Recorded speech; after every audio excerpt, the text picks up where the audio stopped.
Peter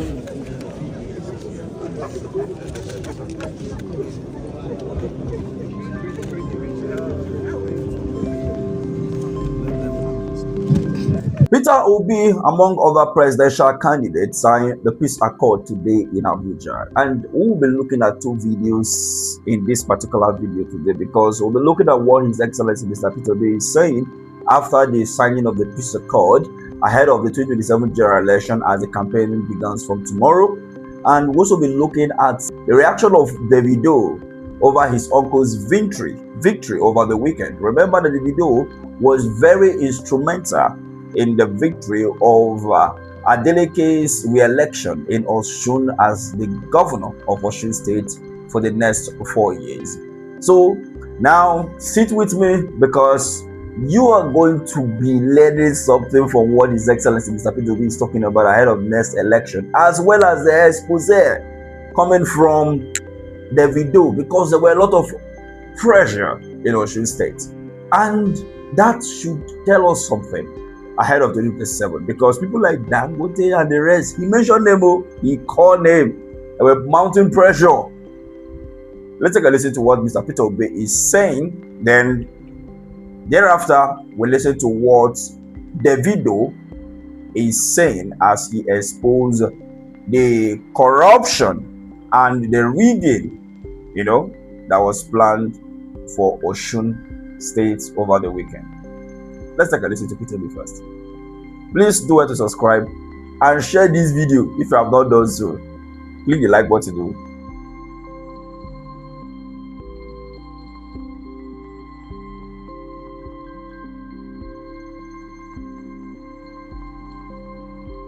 Let us not forget those who died in ensuring that the election in Osun was achieved the way it went. That we should visit them, we should condole their families, and we should remain prayerful and conduct ourselves in a way that in our democracy, nobody needs to die for an election. It shouldn't be. It is painful, and I wish it never happened again. Do you still believe in the process? Well, because I want to change the process, I have to go through it, so I have to believe in it. Beyond the ceremonial signing, some are asking that the politicians should actually live by the dictates of the content of the signing. That's what I'm saying. No, we don't even need to sign this. We're seeking an office where we should be exemplary. You can't answer His Excellency without being an excellent person. So that process that will make you to answer His Excellency should be excellent. And the only way to do it is to conduct yourself properly. One of your what's your biggest fear about the 2027 elections? As opposed to just signing a peace accord, they want a justice accord to be able to penalize those who go against the dictates of what you're signing here today. Do you agree with that? Well, whatever it is, whether we call it justice accord or we call it peace accord, that's my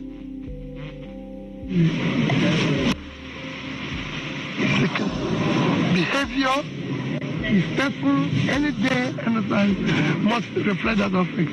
So with what you have seen so far, sir, what is your biggest fear ahead of 2027 election? I don't have any fear except to say that, please, for the sake of the children of Nigeria, can we have an election where people's vote will count? After signing accord, the peace accord statement here today, if any party, anyone violates, what should be the punishment for them? Well, the punishment is that Nigeria should not vote for them. Okay, there are 4 things that His Excellency Mr. Peter Obi made mention in this particular video, and to look at them one by one. As you see, I was writing, I was taking notes. His Excellency made mention of the people that lost their life as a result of the Osun election, and he said that it's something that we need to condole with them. It's something that we need to visit them. That it shouldn't have happened. That in an election, this should not happen in the first place. So what does that tell you? Election must not be violent. It's not a do or die. It's something that you want to serve. Then the second thing he said was that it was about if he has any fear I mean, about the election. And he was like, he's not afraid of anything. Just the only thing that is his problem is that let's conduct a free and fair election. Let there not be the violence. Then the other thing is that he said, the third one is that if the process of you becoming being called your excellency, then if the process is not an excellent process, then you should not be called an excellence. So it must be an excellent process. That's number one. And number two, for you to be called your excellency, you need to conduct yourself. There is no even need signing the peace accord, what have you, you know. And you don't need to sign the peace accord, because if you cannot conduct yourself, then how can you become the president? Then the last point is that what is the punishment for those who fail to conduct themselves ahead of the election? Don't vote for them. As simple as that. He said, do not vote for them. Is he right? Yes, of course. Yes, of course. His Peter Obi is very right. Do not vote for Tinubu. Whether he's not even conducting himself right now. Not to talk of when. I beg, let's go and listen to what Davido is saying, because it's something that you need to know. Because that the government or the APC as a party spent over 60 billion. On what exactly? On what exactly? On election day? 60 billion? The news is flying around. It's a long interview, but I have a 4 minutes here for you. So he said, if you saw the cash they brought to the election, Nigeria would have been finished if they have gotten away with it, because the blueprint for Nigeria election would have been violence and vote buying. Violence and vote buying. Let's take a listen. Because the blueprint that had gotten away with that election, Nigeria is finished. Because the blueprint will now be for election is violence. Only way is violence and money. Money. We didn't spend a dime on election day. All we could do is just pray that these people take their money and vote for us. Well, now you peeped into my book, because that was going to be my next question. Okay. Do you think it was a major collaboration between not just the fact that you tweeted, but yes, the people love the governor, but then we saw videos making rounds where people were saying, they said it in Yoruba, of course, they're saying, oh, we collected their money, but then we voted for them. So do you think it was a major collaboration between the people and, yes, your tweets were going round? My checkmating INEC, because when the election started, the results were being uploaded every 30 minutes. You know, it's about 3,700 polling units that they uploaded. When it got to 2, hey, 5 hours, and I already knew what was going on. They were trying to, how are we going to manipulate? Okay, let's add, but when you are losing by 60 to 70,000 votes, it's kind of hard to manipulate that. And I heard the Senate president was trying to call the coalition center. And that is like my godfather. But you already said he was calling me. They were calling me to delete. I said, sir, sorry, I don't. Everybody, you guys have literally just gone against my uncle. Like, you know what I'm saying? You guys are seeing this man. I can't delete anything. My uncle Aliko called me today. I said, Uncle, I'm only deleting. Until INEC announced, I'm only deleting anything. Do you understand? Okay. Who else did they say was calling? Faleke. That one too retweeted me, was saying that I should focus on my music. I said, well, politics is not a job. Do you understand? Yeah. So you are there to serve the people. So he said, focus on let us focus on our politics. See, that's the mentality. Let us focus on our politics. Well, and let me tell you guys, you guys are getting old. Now your children go suffer. I'm telling you, now your children go suffer. Like, it got to a point where it was the Osun people that were beating the people that were trying to seize all of them. People are tired. And they should be very scared. And let me tell you something. My uncle should be an example to all other government officials, governors. When you stand by the people will stand by you. That's correct. Do you know what it is for to beat somebody, people that have rigged in 400 and something thousand votes? 400 and something thousand votes. Don't be joking. I don't think Ekiti, the winner got what? Is it 200 or something? 200. Let's not. I will allow you to watch the remaining of the video. Let's look at the take home here. He highlighted 6 particular things that we should take home from the Osun election, and I wrote them down. You see, I was writing, I wrote them down. Now, this is it. Vote buying and violence. He emphasized, Davido emphasized that the 2026 gubernatorial election in Osun would have been the norm going forward, because the amount of cash they brought to Osun will have been normalized across the country. Vote buying and violence. And this should stop. Nigerians, over to you. Then manipulation and number of votes. Now, he said there was a time that they stopped uploading. That is a question that Rufai has been asking. That we shouldn't just be celebrating the result. Yes, the people's candidate won the election, but we should not be celebrating yet and forgetting the fact that there was an issue. Why did they stop uploading results for complete 5 hours? What happened? Another glitch? Are we going to be experiencing that particular glitch in 2027? We need to fix that now. We need to, INEC need to tell us what actually happened. Then he also talks about the fact that the number of people that came out and the differences between the APC and that of the AP, his uncle, over 60,000 voters. So that is to show you that the number of people that comes out determine whether they will be able to conquer the rigging formula or not. That's just the fact. Imagine that out of the 90 million registered voters in Nigeria, and we have a population of 240 million approximately, that is like almost a half of the population of Nigerians, registered voters. So if we have, out of that 90, if we have up to 40 million people, 40 to 50 million people turning out to vote in the next election, it will be very difficult to rig. Because the last election, we have a total of 24 to 25 million votes. Because if you combine the presidential elections all together, it's a total vote of almost 23 to 24 million votes.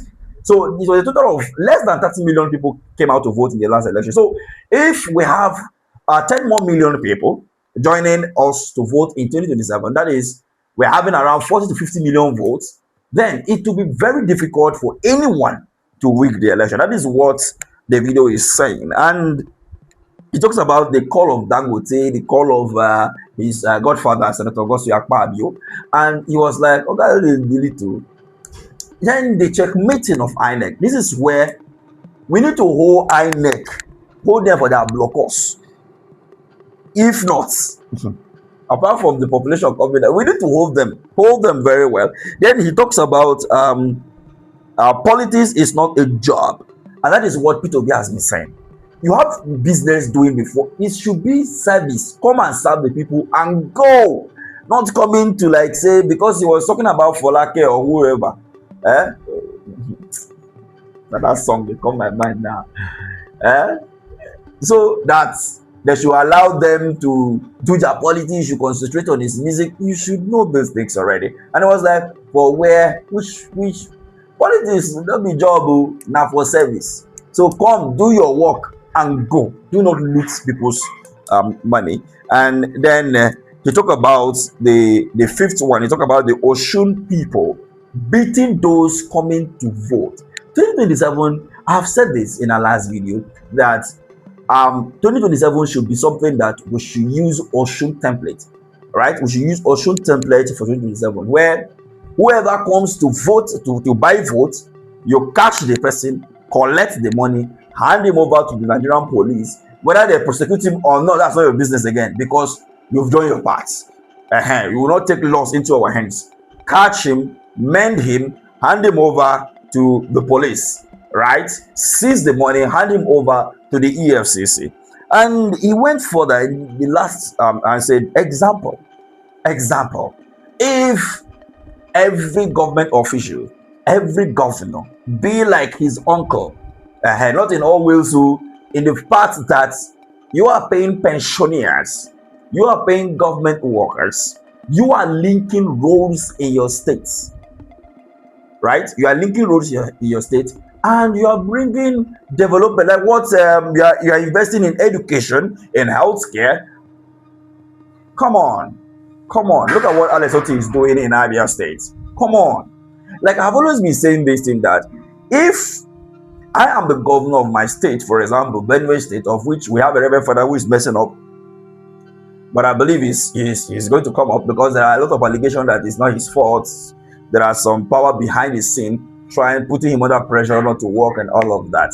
That is a story for another day. However, for me, as the governor of a state, the development of road network should not be within the state capitals. Open the states, link all the local governments together. Like Benue State, for example, is not this state that is supposed to be an industrial state, mind you, because food basket of the nation, anything food can be processed in Benue State. So Benue State need to be industrialized, right? And if you go there now, it's just about government workers. Nothing is happening. So what do? We encourage farmers by providing security, providing road network, providing support transportation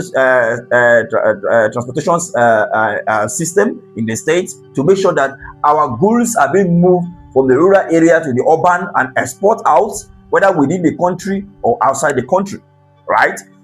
Regulate what is going on the market within the states, especially network all the local government, from the Zakiban to Logo to Castina Ala, to Oyimini, to Oju, to Obi, Alede, to Boko, to Apa, to Agatu, to some of those places that the road networks are very poor, or Nyangede, Badibo, and the rest. Connect all those places, link all those roads, right? When that is done, what next do you do? As you are doing that, in fact, you are working on the health sector, right? You are investing in the health sector, where all the primary health care every local government is general hospitals or whatever are fully equipped, working into full capacity, and there is no ward within the state that there is no primary health care fully funded. Fully equipped.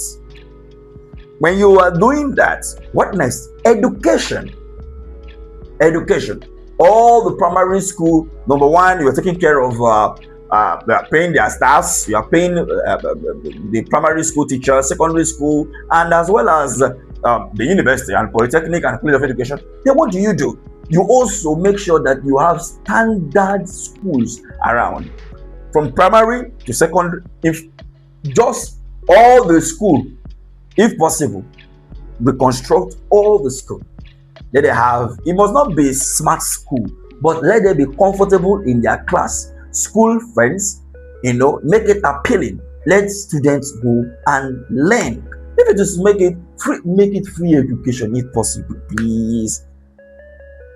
When you do that, tell me if the people will not even want you to be there forever. No, just make it make sense. It is achievable. Nobody should come to the comment section and tell me that it is achievable, it's doable. It's just a matter of the willpower. It's achievable. So this 7 point of or 6 point of Davido from the lesson learned from the Osun election, as well as the call of His Excellency Mr. Peter Obi, that those who will break the peace accord agreement should not be voted for in 2027. And for you to be called an excellency, you need to conduct and conduct yourself. You have to behave yourself.